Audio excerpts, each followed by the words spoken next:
तो दोस्तों आप सभी लोगों का स्वागत है आपकी मिशन करियर एक में। तो आज हमारे काम करंट अफेयर 2025 के साथ हैं, क्योंकि जो भी हमारे आगामी 2025 में 26 में पेपर हो रहे हैं उसमें 2025 का करंट अफेयर भर भर के पूछा जा रहा है। तो आप उठा करके ग्रुप डी का पेपर देख लीजिए या फिर टेक्नीशियन ग्रेड 3, और जो भी अधिकतर हमारे पेपर हुए हैं उसमें करंट अफेयर 2025 का ही पूछा गया है। ठीक है, तो उसके हिसाब से जैसे कि जीडी हो गया, UPSI, UP police, Delhi police, सभी एग्जामों के लिए बहुत ही इंपॉर्टेंट साबित होगा। और ये इसमें हम इरूटेरिया करंट अफेयर को कवर कर रहे हैं। ठीक है, तो आइए क्वेश्चन की तरफ हम आगे बढ़ते हैं। चैनल पर तो प्लीज लाइक सब्सक्राइब जरूर करिएगा ताकि हमारा मनोबल बढ़ा रहे और ऐसे इंपॉर्टेंट वीडियो आपके साथ साझा करते रहे। देखिए, सबसे पहला क्वेश्चन है कि निम्नलिखित कथनों पर क्या करना है, तो विचार करना है। तो इसमें केवल कथन दूसरा सही होगा, यानी कि यह योजना कर विवादों को सुलझाने हेतु प्रारंभ की गई है। तो ऑप्शन नंबर इसमें सेकंड हमारा करेक्ट हो जाएगा और ये आरबीआई योजना से संबंधित है। ओके, नेक्स्ट क्वेश्चन है कि तमु लहोसर त्योहार किस क्षेत्र में मनाया जाता है। तो तमु लहोसर, ध्यान रखिएगा, ये किस क्षेत्र में मनाया जाता है, तो ऑप्शन नंबर करेक्ट हो जाएगा। इसमें ध्यान रखिएगा जो हमारा करेक्ट आंसर हो जाएगा तो ऑप्शन नंबर सी है इसमें, यानी कि नेपाल में। अगला है कि sunflowers were the first ones to know किस भाषा की लघु फिल्म है जिसे हाल ही में ऑस्कर के लिए नामित किया गया है। तो ध्यान रखिएगा ये कन्नड़ की भाषा की। ठीक है, नेक्स्ट है कि शहीद माधव सिंह हाथ खर्चा योजना का संबंध किस राज्य से है, तो ओडिशा राज्य से है। ऑप्शन सी करेक्ट हो जाएगा। नेक्स्ट क्वेश्चन है कि नाक मार्क 2 के संबंध में निम्नलिखित कथनों पर विचार करना है। देखिए, इसमें ना तो पहला और ना ही दूसरा होगा, तो ऑप्शन डी करेक्ट हो जाएगा। ओके, नेक्स्ट क्वेश्चन है कि पीएम घर मुफ्त बिजली योजना के संबंध में विचार करना है। तो इसमें केवल पहला और तीसरा कथन सही होगा, यानी कि फरवरी 2025 में प्रारंभ की गई, और तीसरा है कि इस योजना के तहत सौर ऊर्जा के उपयोग को बढ़ावा देने के लिए सब्सिडी प्रदान की जाती है। तो पहला और तीसरा सही हो जाएगा। नेक्स्ट है भारत की डिजिटल अर्थव्यवस्था का आकलन और माप नामक रिपोर्ट किसके द्वारा प्रकाशित की जाती है, तो ये इलेक्ट्रॉनिक्स और सूचना प्रौद्योगिकी मंत्रालय के द्वारा। ओके, आइए अगले प्रश्न की तरफ बढ़ते हैं। अगला प्रश्न है कि राष्ट्रीय जनजाति स्वास्थ्य सम्मेलन 2025 के संबंध में निम्नलिखित में से क्या असत्य है। ध्यान रखिएगा डी हमारा इसमें असत्य है, बाकी सभी सत्य कथन है। तो आइए एक बार जो भी हमारे सत्य कथन पे एक बार हम नजर डालेंगे। इसका आयोजन नई दिल्ली में किया गया है, राष्ट्रीय जनजाति स्वास्थ्य सम्मेलन का। ठीक है, ये भी सही है, बस डी गलत है हमारा। ठीक है, इसका आयोजन स्वास्थ्य एवं परिवार कल्याण मंत्रालय तथा जनजातीय मंत्रालय के मंत्रालय द्वारा किया गया है, तो ये भी सही हो जाएगा। नेक्स्ट, इसका उद्देश्य धरती आबा जनजाति ग्राम उत्कर्ष अभियान के तहत समुदायों सेवा तक पहुंच में सुधार लाना है, ये भी सही है। ठीक है, नेक्स्ट क्वेश्चन अगला है कि भारत यूरोड्रोन कार्यक्रम में पर्यवेक्षक राष्ट्र के रूप में शामिल हुआ। इस कार्यक्रम में निम्नलिखित में से कौन सा देश शामिल नहीं है, तो इस कार्यक्रम में ध्यान रखिएगा कौन सा देश हमारा शामिल नहीं है, तो संयुक्त राज्य अमेरिका नहीं है। ऑप्शन करेक्ट हो जाएगा। नेक्स्ट है कि एरो स्पेस और रक्षा इकाई तथा रोजगार प्रोत्साहन नीति 2024 किस राज्य की पहल है। ध्यान रखिएगा ये उत्तर प्रदेश राज्य की एक पहल है। नेक्स्ट क्वेश्चन है अगला हमारा मिलान करने से संबंधित है। तो देखिए, इसमें हमारा बी एकदम राइट आंसर हो जाएगा, इसमें बी ऑप्शन नंबर करेक्ट हो जाएगा, यानी ए का हमारा दूसरा होगा। ठीक है, यानी कि गुणोत्सव असम से संबंधित है, गान नगाई उत्सव तो मणिपुर से संबंधित हो जाएगा। ठीक है, और पांगसौ दर्रा अंतरराष्ट्रीय 2025 महोत्सव तो ये अरुणाचल प्रदेश से हो जाएगा, और बचा सुभद्रा योजना तो ये हमारा उड़ीसा राज्य से हो जाएगा। ओके, नेक्स्ट क्वेश्चन है कि भारत के पहले जैविक मत्स्य पालन क्लस्टर का शुभारंभ कहाँ किया गया है, तो सबसे पहले जैविक मत्स्य पालन क्लस्टर का शुभारंभ सिक्किम राज्य में किया गया है। ओके, नेक्स्ट, दुनिया के सबसे कम उम्र के FIDE रेटेड शतरंज खिलाड़ी कौन बन गए हैं, तो अनीस सरकार बन चुके हैं। ओके, नेक्स्ट क्वेश्चन लिखते हैं। अगला क्वेश्चन है कि रामसर कन्वेंशन के तहत वेटलैंड सिटी के रूप में मान्यता प्राप्त करने वाले पहले भारतीय शहर में कौन से हैं। रखिएगा इसमें ऑप्शन नंबर डी करेक्ट हो जाएगा, यानी कि ए और बी दोनों करेक्ट हो जाएगा, यानी कि इंदौर और उदयपुर दोनों ही हमारे इसमें शहर शामिल हैं। अगला क्वेश्चन है कि राष्ट्रीय महत्वपूर्ण खनिज मिशन के संबंध में निम्नलिखित कथनों पर क्या करना है, तो प्रकाश डालना है। इसमें कथन पहला दूसरा दोनों क्या है, करेक्ट है।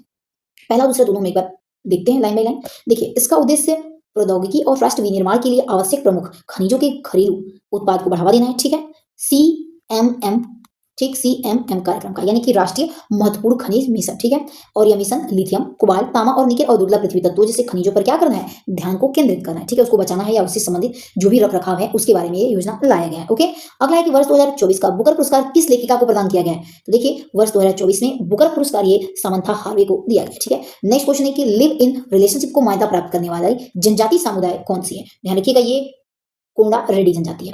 अगला है भारत की आर्थिक समीक्षा 2024-25 के संबंधित में कथनों पर क्या करना है, प्रकाश डालना है। देखिए, इसमें कथन पहला और दूसरा और तीसरा तीनों ही हमारे करेक्ट हो जाएंगे, यानी कि पहला 2025 में भारत की वास्तविक GDP एवं GVA में वृद्धि का अनुमान 6.4% किया गया है। नेक्स्ट है कि बेरोजगारी दर 2024 और 23 में 3.2 रही है, ये भी सही है। और नेक्स्ट है कि विश्व के शीर्ष पेटेंट दाखिल करने वाले देशों के कार्यालयों में भारत 6वें स्थान पर क्या रहा है इस बार। ठीक है, नेक्स्ट क्वेश्चन है कि जनवरी 2025 में माउंट ईबू ज्वालामुखी फटा, ये किस देश में स्थित है, तो माउंट आबू ये किस देश में स्थित है, ध्यान रखिएगा, तो ये इंडोनेशिया देश में स्थित है माउंट आबू। अगला है कि हेनर एंड पार्टनर संस्थान द्वारा जारी शक्तिशाली पासपोर्ट इंडेक्स 2025 के संबंध में कौन सा कथन सही है, तो सिर्फ और सिर्फ इसमें न तो पहला और न ही दूसरा, दोनों ही गलत है, इनकरेक्ट है। ओके, अगला क्वेश्चन है कि हाल ही में किस टेनिस खिलाड़ी ने टेनिस इतिहास में सबसे ज्यादा ग्रैंड स्लैम मैच खेलने का रिकॉर्ड बना चुके हैं। ठीक है, तो नोवाक जोकोविच ने रिकॉर्ड बना दिया है। ठीक है, ध्यान रखिएगा। नेक्स्ट क्वेश्चन है अगला कि विश्व हिंदी दिवस 2025 की थीम क्या रही। तो विश्व हिंदी दिवस 2025 की थीम रही है एकता और सांस्कृतिक गौरव का वैश्विक आवाज रहा है इस बार, ठीक है, ध्यान रखिएगा।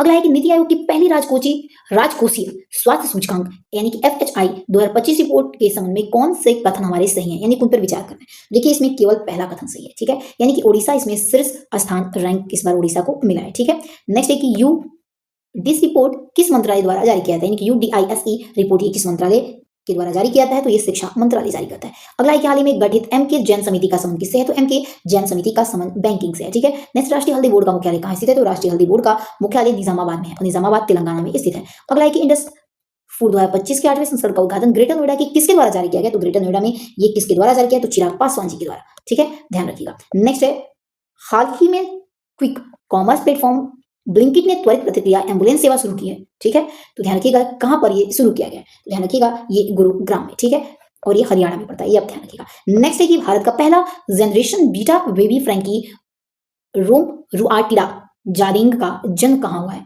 ध्यान रखिएगा जनरेशन बीटा बेबी है, ये भी ध्यान रखिएगा, तो इसका जन्म कहां हुआ है, तो मिजोरम में, ऑप्शन है हमारा इसमें राइट आंसर हो जाएगा। अगला है कि थोक मूल्य सूचकांक के आधार पर वर्ष संशोधन हेतु कार्य समूह का गठन किसकी अध्यक्षता में की गई है, ध्यान रखिएगा ये किसकी अध्यक्षता में की गई है, ऑप्शन नंबर बी करेक्ट हो जाएगा, रमेश चंद्र की अध्यक्षता में, ठीक है।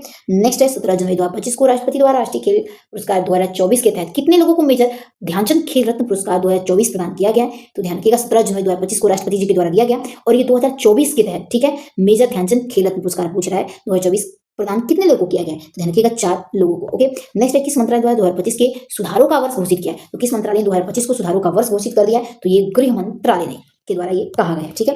नेक्स्ट है कि विजन 2025 में पुरुष वर्ग में वर्ष का अग्रणी क्रिकेटर निम्नलिखित में से किसे नामित किया गया, तो पुरुष वर्ग में अग्रणी क्रिकेटर कौन बन चुके हैं, तो ये जसप्रीत बुमराह ने, ओके। और आपको पता है हाल ही फिलहाल में T20 जो हमारा वर्ल्ड कप हुआ है उसमें हमारा देश क्या है, सबसे बेस्ट परफॉर्मेंस देकर पहला स्थान प्राप्त किया, ये भी ध्यान रखिएगा, ठीक है। और ध्यान रखिएगा T20 वर्ल्ड कप जो हुआ है 2026 का, तो प्रश्न हमारे ये भी पूछा सकता है कि लगातार 2 बार विश्व T20 यानी कि वर्ल्ड कप जो T20 में है उसमें किस देश ने लगातार 2 बार अपने खिताब नाम किया है, तो हमारे प्यारे इंडिया ने अपने नाम किया, ठीक है। और कब कब, ध्यान रखिएगा 2024 में भी और 2026 में भी, ठीक है। और ध्यान रखिएगा ये प्रश्न बन जाएगा कि अब तक मतलब कि भारत कितनी बार T20 वर्ल्ड कप जीत चुका है, तो टोटल कितने बार बोलेंगे, 3 बार, लगातार पूछेगा तो 24 और 26 बताएंगे आप, ठीक है, 24 और 26, लेकिन और 3 बार ये जीता है, एक बार कब, तो 2007 में इंडिया जीता था, ध्यान रखिएगा। टोटल पूछेगा तो 3 बार, लेकिन लगातार कितनी बार, तो 2 बार, 2024 और 26 में, और सबसे पहले 2007 में इंडिया, ठीक है। आइए अगले प्रश्न की तरफ बढ़ते हैं।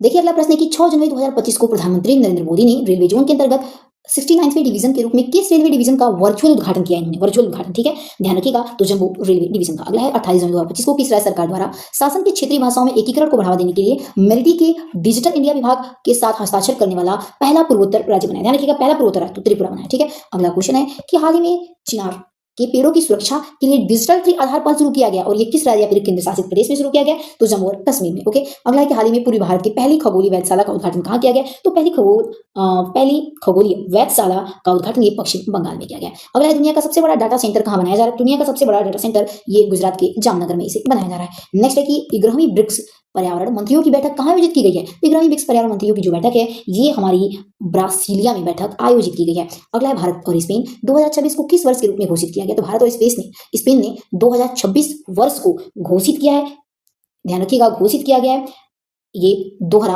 वर्ष है, ठीक है। नेक्स्ट वित्त वर्ष 2025-26 में भारत का रक्षा निर्यात रिकॉर्ड कितना करोड़ रहा है, तो भारत का 23,622 करोड़, ठीक है, ऑप्शन नंबर 20 में हमारा करेक्ट हो जाएगा। अगला क्वेश्चन है कि 30 जनवरी 2025 को सर्वाधिक स्वास्थ्य के लिए खतरे के रूप में ऑन्कोसेरियासिस को खत्म करने वाला पहला अफ्रीकी देश कौन बन गया है, तो पहला अफ्रीकी देश आप ध्यान रखिएगा नाइजर बन चुका है, ठीक है। नेक्स्ट हाल ही में किस देश ने संविधान सुधार के आयोग में संविधान से धर्मनिरपेक्ष समाजवाद और राष्ट्रवाद के राज्य सिद्धांतों को बदलने का प्रस्ताव दिया है, तो ध्यान रखिएगा करेक्ट आंसर क्या हो जाएगा, बांग्लादेश ने कहा है, ठीक है। नेक्स्ट क्वेश्चन की तरफ आगे बढ़ते हैं। अगला क्वेश्चन है, देखिए अगला क्वेश्चन है कि एक्सियोम मिशन 4 एक्स के लिए अंतरिक्ष यात्रा हेतु किस भारतीय का चयन किया गया, एक्सियोम 4 मिशन में कौन भारतीय जाएंगे, तो सुभांशु शुक्ला जी जाएंगे, ध्यान दीजिएगा, और ये पहले भी अपना परचम फहरा चुके हैं। अगला भारत के उस स्टार्टअप का नाम बताइए जिसने भारत का पहला इलेक्ट्रिक वर्टिकल टेक ऑफ और लैंडिंग एयर टैक्सी प्रोटोटाइप शून्य पेश किया है, ध्यान रखिएगा ये किसके द्वारा पेश किया गया है, तो ध्यान रखिएगा इसमें करेक्ट आंसर ए हमारा हो जाएगा, यानी कि सरला एविएशन है, ओके। इसका ध्यान मत दीजिएगा, ये पहले से ही लिखा है, ठीक है, तो इसको आप ध्यान में मत रखिएगा, ओके।